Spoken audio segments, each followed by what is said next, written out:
Hi friends, welcome to market GM. நான் உங்கள் கணேஷ்.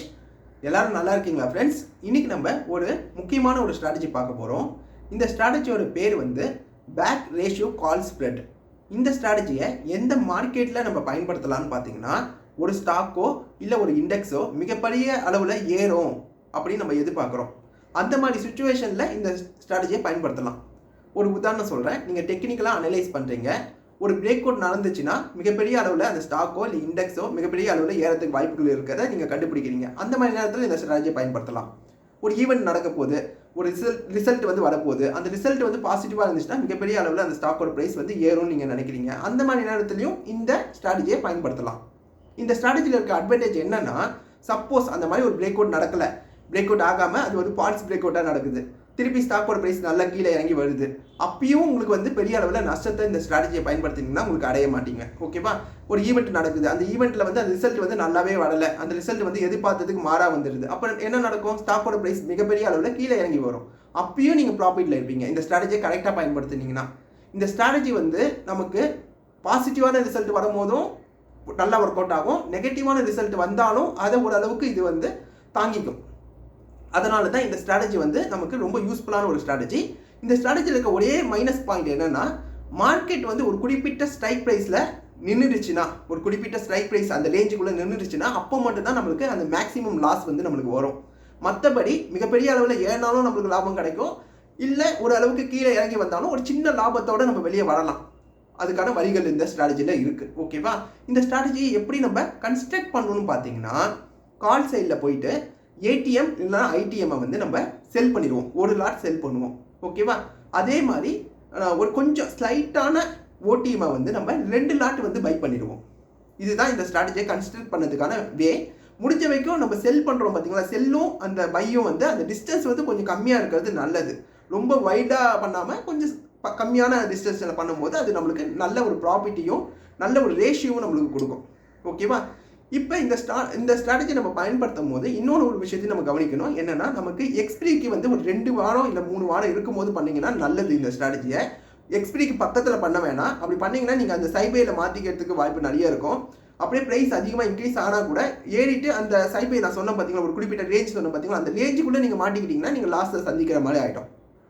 அதனால் ஒரு 2 வீக்காவது இருக்கும் போது இந்த ஸ்ட்ராட்டஜி நீங்கள் பயன்படுத்துங்க. அதே மாதிரி நம்ம இந்த ஸ்ட்ராட்டஜிக்குள்ளே என்ட்ரி ஆகும்போது ஐவி வந்து கம்மியாக இருக்கணும். குறைஞ்சபட்ச ஐவியில் நம்ம உள்ள என்ட்ரி ஆகணும்.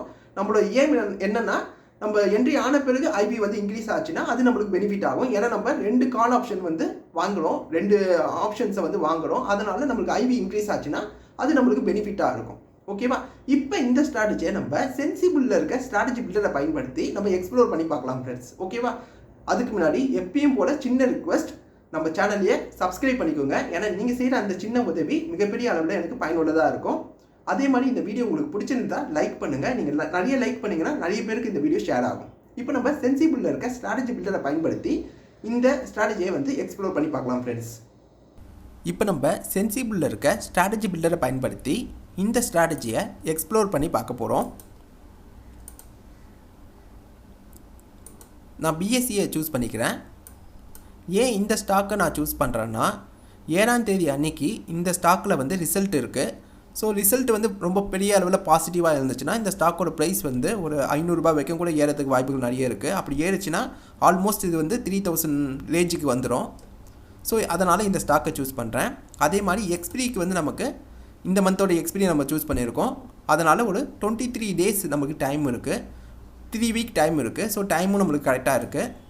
இதில் ஒரே ஒரு பிரச்சனை என்னென்னா, ஐவி வந்து ரொம்ப இன்க்ரீஸ் ஆகிடுச்சு.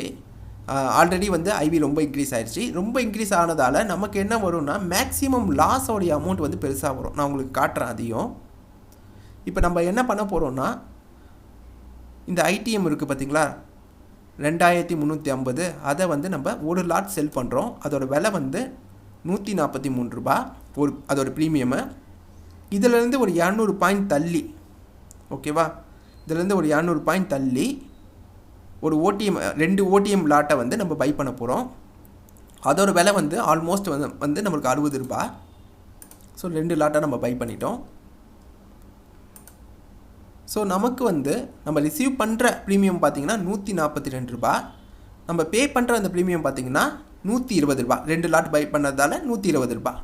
ஸோ நமக்கு ரூபா வந்து கிரெடிட் வந்து நம்மளுக்கு கிடைக்குதுங்க. ஓகேவா? இப்போ ஐவி வந்து அதிகமாக இருந்தால் என்ன பிரச்சனை வரும் நான் சொல்கிறேன். நமக்கு வந்து இந்த மேக்ஸிமம் லாஸ் அமௌண்ட் இருக்குது பார்த்தீங்களா, அது ரொம்ப பெரிய அளவில் காட்டும். ஓகேவா? இதே ஐவி கம்மியாக இருக்கிற ஸ்டாக்கில் இதே விஷயத்தை நீங்கள் பண்ணிங்கன்னா உங்களுக்கு இந்த மேக்ஸிமம் லாஸ் வந்து கம்மியான வேல்யூவில் காட்டும். இதுதான் ஒரு பெரிய பிரச்சனை.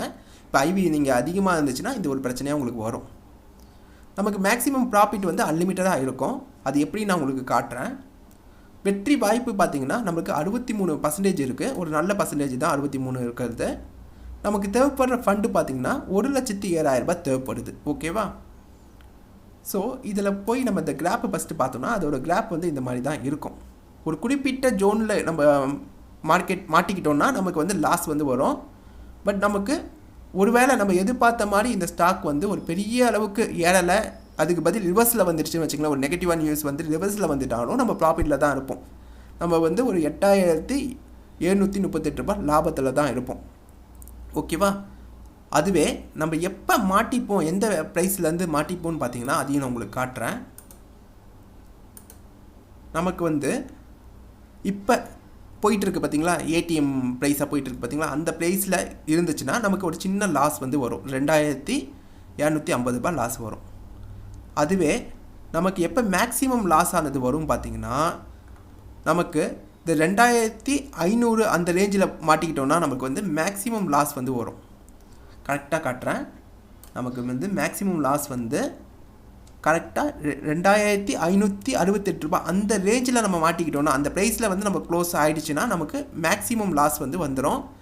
ரொம்ப பெரிய லாஸை வந்து நம்ம சந்திக்கிற மாதிரி இருக்கும். ஓகேவா? அதுவே நமக்கு ஒரு நல்ல இந்த நம்ம எதிர்பார்த்த மாதிரி இந்த ஸ்டாக்கோட ப்ரைஸ் வந்து ஒரு 3,000 கிட்ட போயிடுச்சு வச்சுங்களேன். உதாரணத்துக்கு ஒரு 2,800 அந்த ரேஞ்சுக்கு போனாலே நமக்கு வந்து ஒரு 48,000 ப்ராஃபிட்டை வந்து கொடுக்கும். 3,000 ரேஞ்சுக்கெலாம் போச்சுன்னா 1,37,000 நம்மளுக்கு ப்ராஃபிட்டாகவே கிடைக்கும். சொல்லது புரியுதா ஃப்ரெண்ட்ஸ் உங்களுக்கு? ஒரு வேளை இந்த ஸ்டாக் ப்ரைஸு அந்தளவுக்கு ஒரு 500 600 இன்க்ரீஸ் ஆகி போச்சுன்னா நம்மளுக்கு 1,00,000க்கு மேலேயே நம்மளுக்கு ப்ராஃபிட்டை கொடுக்கும். ஒரு குறிப்பிட்ட ஜோனுக்குள்ளே நம்ம மாட்டிக்கிட்டோன்னா, ஒரு குறிப்பிட்ட ப்ரைஸ் ஜோனுக்குள்ளே நம்ம மாட்டிக்கிட்டோன்னா நமக்கு வந்து அந்த மேக்ஸிமம் லாஸ் வரதுக்கான வாய்ப்புகள் அதிகமாகிடும். ஒருவேளை அப்படி நடக்காமல் ஒரு ரிவர்ஸில் நடந்துருச்சுன்னா, அதாவது நம்ம எதிர்பார்த்த மாதிரி ஸ்டாக்கோட ப்ரைஸ் ஏறவே இல்லை, அதுக்கு பதில் இறங்கிடுச்சுன்னா, ஒரு நெகட்டிவாக அந்த நியூஸ் வந்துடுச்சுன்னா நமக்கு வந்து ஒரு சின்ன ப்ராஃபிட் வந்து நம்மளுக்கு கிடைக்கும். சரியா? இப்போ இந்த ஐவி அதிகமாக இருக்கிறதால தான் இங்கே நம்மளுக்கு லாஸ் அமௌண்ட்டும் வந்து பெருசாக காட்டுது. நீங்கள் ஐவி கம்மியாக இருக்கும்போது நீங்கள் ட்ரை பண்ணிங்கன்னா ரொம்ப பெரிய அளவுக்கு உங்களுக்கு லாஸ் வந்து காட்டாது. ஒரு 10,000 20,000 அந்த ரேஞ்சில் தான் உங்களுக்கு இருக்கும். இந்த 60,000 ரேஞ்செல்லாம் காட்டாது. இங்கே ஐவி ரொம்ப அதிகமாக இருக்குது. ஏன்னா இன்றைக்கி பிஎஸ்சி தான் அதிகப்படியான ஐவியில் இருக்குது. ஸ்டாக்கில் பார்த்தீங்கன்னா இன்றைக்கி அதிகப்படியான ஐவி இருக்க ஸ்டாக் எதுன்னு பார்த்தீங்கன்னா பிஎஸ்சி தான். இந்த ஸ்டாக் தான் அதிகமான ஐவியில் இருக்குது. அதனால் இதை வச்சு நம்ம பண்ணும்போது நமக்கு மேக்ஸிமம் லாஸ் வந்து ரொம்ப பெரிய அளவில் காட்டுது. ஓகேவா ஃப்ரெண்ட்ஸ்?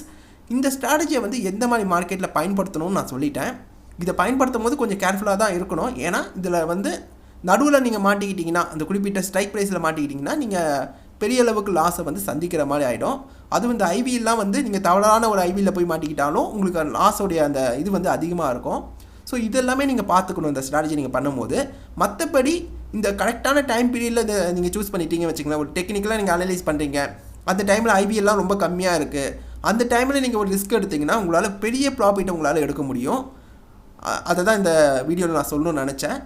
இந்த வீடியோ உங்களுக்கு பிடிச்சிருந்தால் லைக் பண்ணுங்கள். உங்களுக்கு ஏதாவது டவுட் இருந்துச்சுன்னா கேளுங்க, அதுக்கு நான் கிளியராக உங்களுக்கு ஆன்சர் பண்ணுறேன். Okay friends, take care, bye by.